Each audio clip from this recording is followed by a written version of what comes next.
So yun guys, magandang gabi sa inyong lahat mga ka-Gin Bulag. Sa gabing ito, hindi muna kami maglalapag ng pampalula.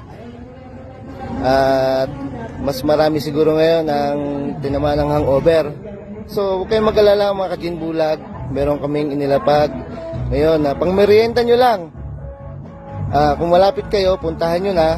Kung malayo naman, huwag nyo nang puntahan para hindi na kayo maabala.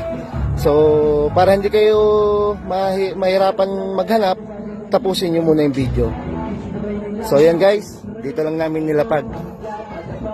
Yan, sa tatlong motor na yan.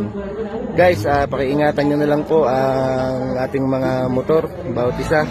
So, yan, dyan nyo lang hahanapin. Pang hinihintay nyo, let's go! So guys, kung natatandaan nyo yung lugar na to, ito yung landmark natin. Yan. So guys, yan, nandyan lang sa tatlong yan. Pang hinihintay nyo guys, sige. Let's see!